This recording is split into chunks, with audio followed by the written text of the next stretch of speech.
Hello.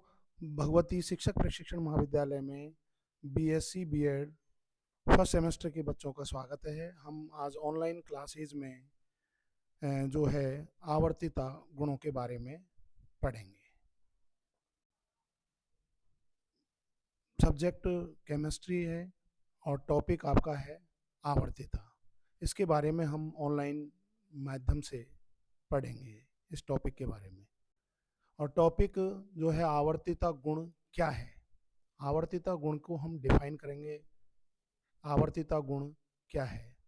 तो आवर्तीता गुण एक तरीके से आवर्त सारणी में बाएं से दाएं जाने पर या वर्ग में ऊपर से नीचे की ओर जाने पर जो परमाणुवीय गुणों में परिवर्तन होता है उसे हम आवर्तीय गुण धर्म कहते हैं। यानी आवर्त सारणी जो कि आप पूर्व की क्लासों में भी इस पीरियोडिक टेबल के बारे में खूब पढ़ चुके हैं। ये बहुत ही इम्पोर्टेंट टॉपिक है। तो इस प्रकार से आवर्त सारणी में बाएं से दाएं जाने पर या वर्ग में ऊपर से नीचे की ओर जाने पर जो परमाणुवीय गुणधर्मों में परिवर्तन होता है उसे हम आवर्तीय गुणधर्म कहते हैं। इन आवर्तीय गुणधर्मों को समझने के लिए हमारा जो टॉपिक है वो है परमाणविक व आयनिक त्रिज्याएं, यानी एटॉमिक एंड आयनिक रेडियस। तो परमाणविक एवं आयनिक त्रिज्याएं क्या हैं? तो सबसे पहले हम परमाणविक त्रिज्या या परमाणुवीय आकार के बारे में पढ़ेंगे।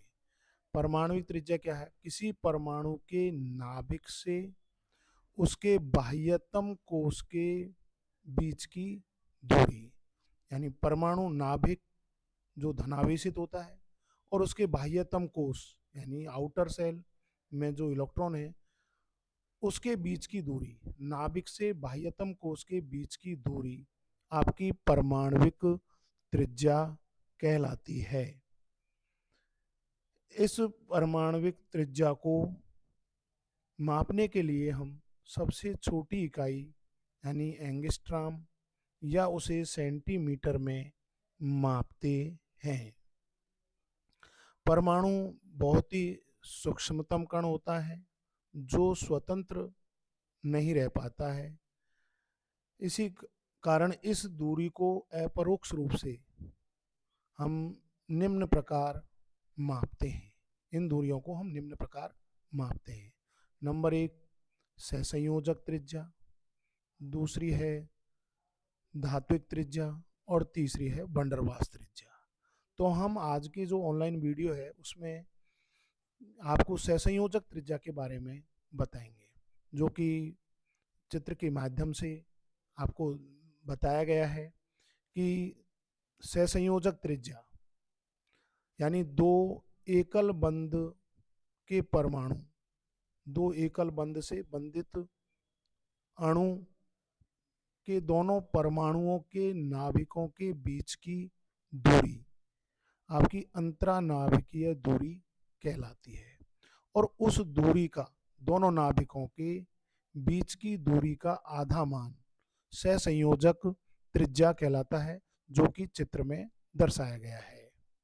और इन दोनों नाभिकों के बीच की दूरी अंतरानाभिकीय दूरी है, जिसे हम एक उदाहरण के माध्यम से, जैसे Cl2 अणु, Cl2 अणु के उदाहरण से हम समझ सकते हैं। अंतरानाभिकीय दूरी है इसकी 1.98 एंगस्ट्रॉम और इसका आधा मान 0.99 एंगस्ट्रॉम है। तो इस प्रकार से ये सहसंयोजक त्रिज्या को हम ज्ञात कर सकते हैं। परमाणविक एवं आयनिक त्रिज्या है। नेक्स्ट जो आपका संक्रमण तत्वों के बारे में, हम जो आवर्त सारणी में डी और एफ ब्लॉक के एलिमेंट्स हैं, डी और एफ ब्लॉक के एलिमेंट्सों की त्रिज्याएं लगभग समान रहती हैं, यानी स्थिर रहती हैं। क्यों रहती है? क्योंकि आने वाला इलेक्ट्रॉन जो है वो आंतरिक कोश N-1D उपकोश में भरा जाता है। जैसा कि चित्र में दर्शाया गया है कि n-d कोष में यानी डी उपकोष के अंदर 10 इलेक्ट्रॉन भरे जाते हैं और 10 के 10 इलेक्ट्रॉन भर जाते हैं तो उसकी परमाणविक त्रिज्या में क्रमिक रूप से कमी आती है। और ये नाभिकीय आवेश बढ़ता है। जब संक्रमण तत्वों में हम बाएं से दाएं जा रहे हैं तो नाभिकीय आवेश का मान बढ़ता है और परिरक्षण प्रभाव का मान घटता है। तो इस कारण से उनकी परमाणुीय त्रिज्याएं लगभग स्थिर रहती है संक्रमण तत्वों की, जबकि डी ब्लॉक के एलिमेंट्सों में परिरक्षण प्रभाव लागू ही नहीं होता है और वहाँ लैंथेनाइड संकुचन हो जाता है। तो इस प्रकार से डी और एफ ब्लॉक के एलिमेंट्सों की हमने परमाणुविक त्रिज्या के बारे में आपको बताया, जो कि चित्र में दर्शाया गया है। बीच में जो नाभिक है और उसके बाह्यतम जो कोष हैं उन्हें NS कक्षक के रूप में प्रदर्शित करते हैं, जिन्हें प्रारूपी तत्व भी कहते हैं। NS या NP भी हम बोल सकते हैं, जिनको फेमस नाम जो है प्रारूपी तत्व कहते हैं। उसके अंदर वाला जो कोष होता है वो N-1D, जिसको उपांत्य कोष बोलते हैं, और उसके अंदर जो होता है वो N-2F कोष होता है, जिसे पूर्व उपांत्य कोष कहते हैं। यानी F block elements, D block elements और NS व NP। तो NS व NP को प्रारूपी, N-D को उपांत्य कोष और N-F को पूर्व उपांत्य कोष कहा जाता है। तो इस प्रकार से डी ब्लॉक के तत्वों की संक्रमण त्रिज्याएं लगभग स्थिर रहती है। अब आयन दो प्रकार के होते हैं, धनायन व ऋणायन। अब धनायन को हम डेफिनेशन जो परिभाषित करेंगे आपको चित्र के माध्यम से समझाया गया है। इसमें एग्जाम्पल लिया गया है सोडियम परमाणु। धनायन का मतलब जब कोई उदासीन परमाणु एक इलेक्ट्रॉन त्याग दे तो उसके आउटर सेल में से आपके सोडियम परमाणु के बाह्यतम कोष में से एक इलेक्ट्रॉन निष्कासित हो गया। निष्कासित होने का मतलब उसका बाह्यतम कोष समाप्त हो गया, तो उसका आकार छोटा हो जाता है और आकार छोटा होने के कारण नाभिक की पकड़ अधिक हो जाती है, जिससे वह संकुचित हो जाता है, उसका आकार छोटा हो जाता है।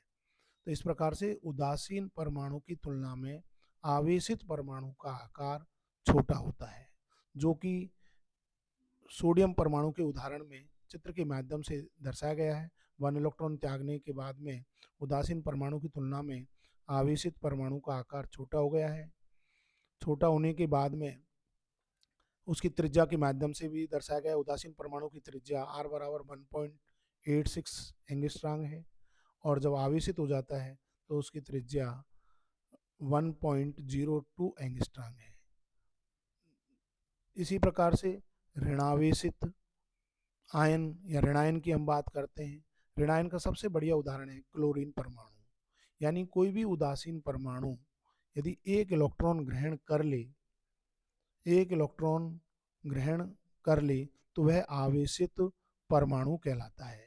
जैसे क्लोरीन के बाह्यतम कोष में 7 इलेक्ट्रॉन है और एक इलेक्ट्रॉन ग्रहण करने के बाद में उसके बाह्यतम कोष में 8 इलेक्ट्रॉन हो जाते हैं और 8 इलेक्ट्रॉन होने पर वह अष्टक का नियम पूर्ण कर लेता है, यानी अक्रिय गैस का विन्यास धारण कर लेता है।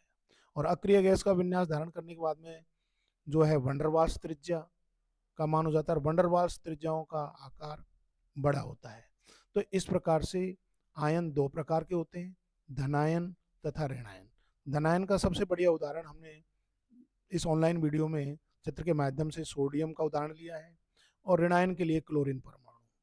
तो क्लोरीन परमाणु जो होता है, क्लोरीन परमाणु को जो हमने उदाहरण लिया है वो उदासीन परमाणु की तुलना में आवेशित परमाणु का आकार बड़ा होता है, क्योंकि वो एक इलेक्ट्रॉन ग्रहण कर लेता है।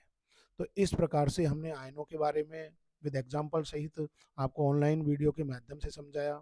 सभी विद्यार्थियों की समझ में अच्छा आ रहा होगा। इस